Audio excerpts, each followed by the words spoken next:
जय श्री सीताराम। आज का ये वीडियो बहुत ज्यादा महत्वपूर्ण वीडियो है सभी के लिए, चाहे आपकी लग्न कुंडली कुछ भी हो, चाहे आपकी चंद्र राशि कुछ भी हो, चाहे आप नाम कुछ भी लिखते हो, चाहे जो भी जात पात जो भी हो।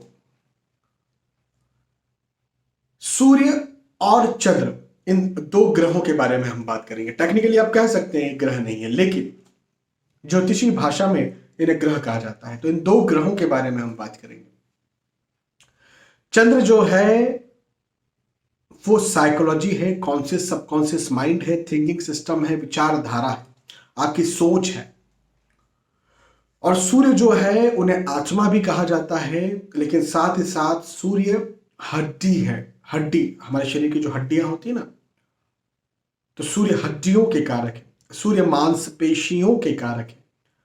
साथ ही साथ सूर्य प्रतिष्ठा है, मान सम्मान है, तारीफ है। तो चंद्र कौन हो गए? Psychology, software. हाँ, एक आप कंप्यूटर समझिए, मोबाइल आपका समझ लीजिए। तो इसमें दो चीजों की जरूरत है, तो सॉफ्टवेयर है, एक हार्डवेयर है। और दोनों में से एक भी नहीं रहेगा तो कोई मतलब नहीं है। तो चंद्र क्या है? चंद्र सॉफ्टवेयर है।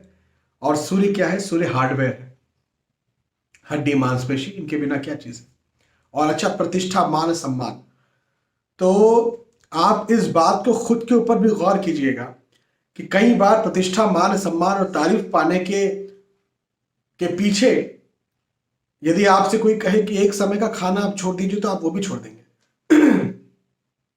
आप भूखे भी रह सकते हैं प्रतिष्ठा मान सम्मान को पाने के लिए। खाना रोटी जो हमारे लिए बहुत ज्यादा महत्वपूर्ण है, तो प्रतिष्ठा मान सम्मान इसका मतलब उससे ज्यादा महत्वपूर्ण है। प्राण जाए पर वचन न जाए। वचन क्यों ना जाए? वचन चला गया तो मान सम्मान प्रतिष्ठा चली जाएगी। तो ये दोनों ही ग्रह हमारे लिए बहुत ज्यादा महत्वपूर्ण रोल प्ले करते हैं। और इनके लिए इनको संभालना, हमारी कुंडली में इनकी स्थिति को पहचानना, इनकी स्थिति को देखना बहुत ज्यादा जरूरी है। यदि कहीं ये खराब स्थिति में बैठे हैं सूर्य और चंद्र, तब तो हमें स्पेशल उपाय करने ही चाहिए। लेकिन यदि कहीं अच्छी स्थिति में भी बैठे हैं, तो भी हमें इनके लिए कुछ ना कुछ तो करना ही चाहिए। अच्छा, बड़ी खुशी की बात क्या है? बड़ी खुशी कहूं या बड़ी किस्मत कहूं, कि बड़ी किस्मत और खुशी की बात यह है कि ये जो दो देवता हैं, चंद्रदेव और सूर्यदेव, इन्हें हम अपनी आंखों से देख सकते हैं। हाँ, कौन ऐसे देव हैं, कौन ऐसे ग्रह हैं जिन्हें आप अपनी आंखों से आसानी से देख सकते हैं? चंद्र और सूर्य। हाँ, बहुत सुबह सुबह शाम के वक्त सूर्य देवता को देखा जा सकता है। चंद्र देवता को तो रात में अमावस्या को छोड़ कभी भी देखा जा सकता है। बारिश का वक्त ना हो, बादल ना हो। खैर, मजाक कर रहा हूं। लेकिन चंद्र देवता और सूर्य देवता जिन्हें आप अपनी आंखों से देख सकते हैं, जिनके आप दर्शन कर सकते हैं, तो इनका उपाय भी दर्शन करते करते क्यों ना किया जाए। चाहे कुंडली में खराब हो, चाहे कुंडली में अच्छे हो, इन्हें अर्घ्य जरूर देना चाहिए। अर्घ्य का मतलब क्या? जल देना, जल चढ़ाना। भाई, सूर्य देवता पर जल तो चढ़ाया जाता है, तो आप सभी को पता होगा। हम्म। लेकिन चंद्र देवता पर भी जो है वो जल चढ़ाना चाहिए। अमावस्या, उसके एक दो दिन आगे पीछे छोड़ सकते हैं चंद्रदेव पर जल चढ़ाना, लेकिन हमेशा रोज इसके अलावा चंद्रदेव पर भी आज जल चढ़ाना चाहिए। और रोज सुबह के वक्त सूर्य देव पर भी जल चढ़ाना चाहिए। अच्छा, इसके ऊपर मैंने एक और वीडियो भी बनाया था कि सूर्य देव पर कब जल चढ़ाया जाए, समय क्या। तो समय कुछ नहीं, एक लॉजिक मैं आपको दे देता हूं जो मैंने पहले भी दिया है।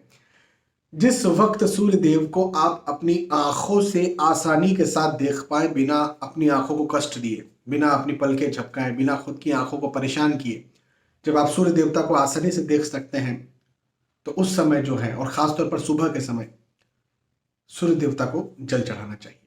अब गर्मियों में कोई और वक्त होता है, ठंडियों में कोई और वक्त होता है, तो मैंने आपको एक लॉजिक दे दिया। आप अपने हिसाब से देख सकते हैं इस बात को। और चंद्र देवता पर कब जल चढ़ाना चाहिए? चंद्र देवता भी जब उदय हो रहे होते हैं। अच्छा, चंद्रोदय के भी अलग अलग समय होते हैं, तो मैं समय तो नहीं कह सकता हूं।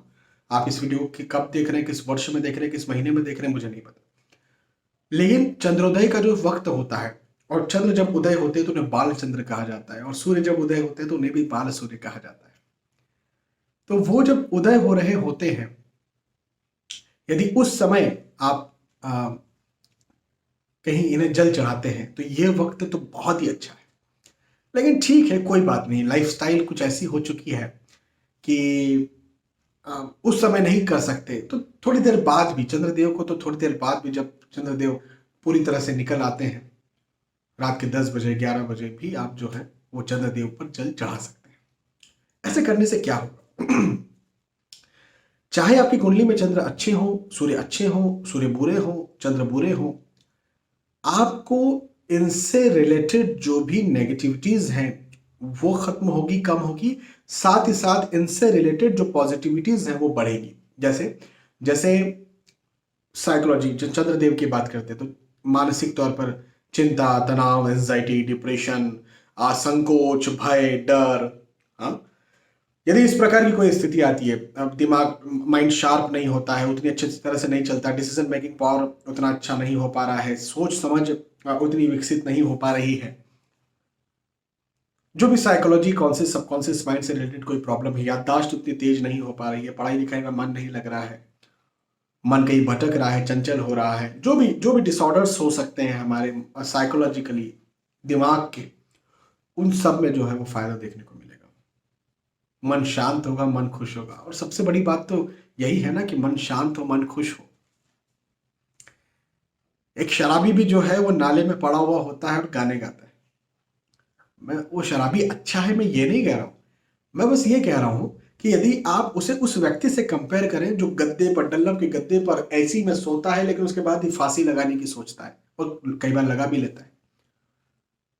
तो एक व्यक्ति नाले में भी खुश है, एक व्यक्ति जो है वो डल अच्छे बिल्कुल मोटे गद्दे पर और एसी में और अच्छी महंगी महंगी गाड़ियों के बावजूद भी इतना दुखी है कि वो फांसी लगा लेता है।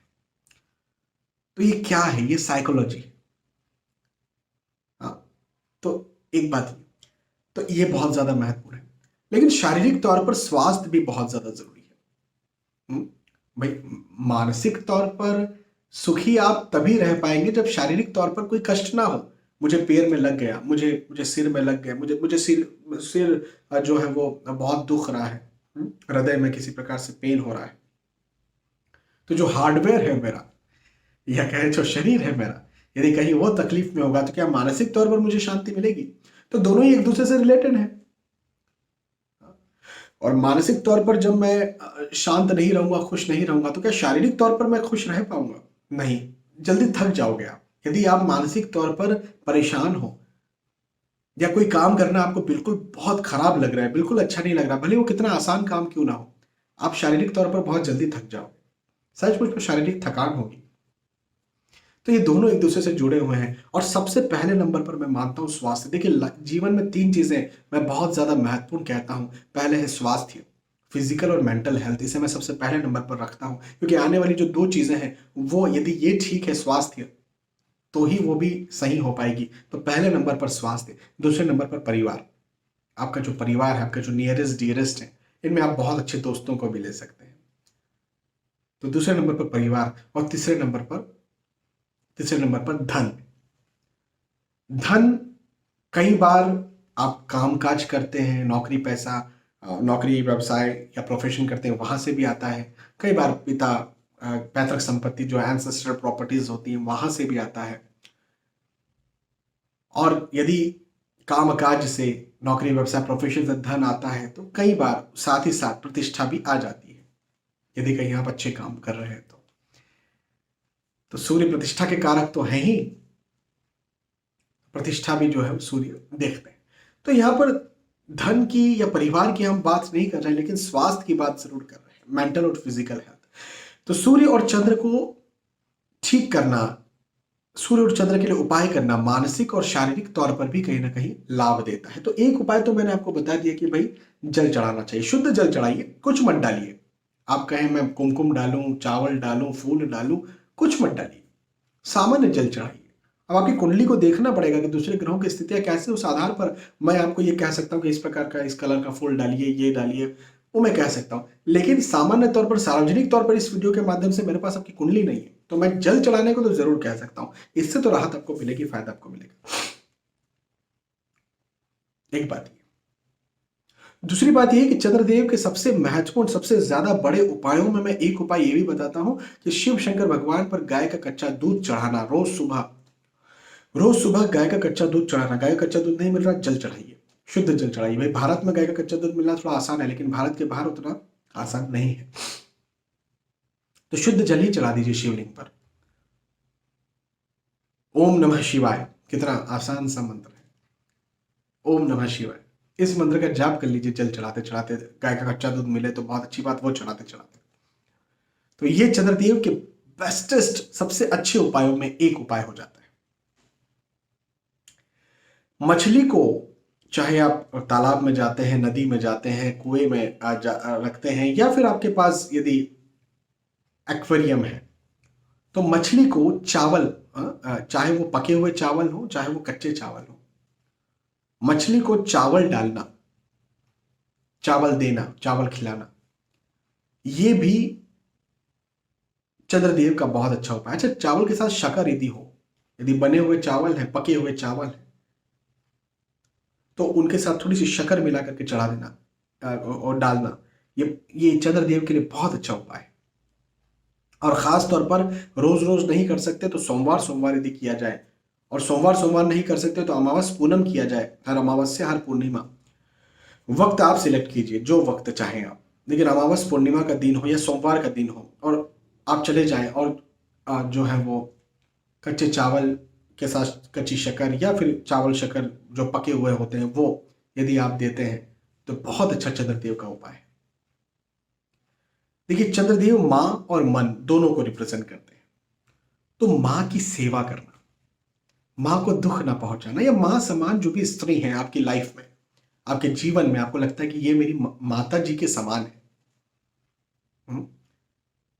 फॉर्चुनेटली, भाग्य से कई लोग ऐसे होते हैं जिन्हें माँ के अलावा भी कोई ऐसी स्त्री होती है जिनसे माँ समान ही प्यार मिला होता है। वो मौसी हो सकती है, वो आंटी हो सकते हैं, वो बड़ी सिस्टर हो सकती है। तो माँ या माँ समान स्त्री समय समय पर इनका ख्याल रखें, इनको गिफ्ट देते रहें, इनको इनके इनको इनको जो अच्छा लगता है वो गिफ्ट देते रहें, इनको खुश रखने की कोशिश करें कि किस प्रकार से मैं खुश रख सकूं। ये भी चंद्रदेव का एक बहुत अच्छा उपाय है। सूर्यदेव के उपाय में सूर्यदेव को जल चढ़ाना, अर्घ्य देना तो मैंने कह ही दिया, लेकिन सूर्य पिता भी है। तो जब हमने मां की बात की चंद्र में, तो पिता की हम बात करेंगे सूर्य।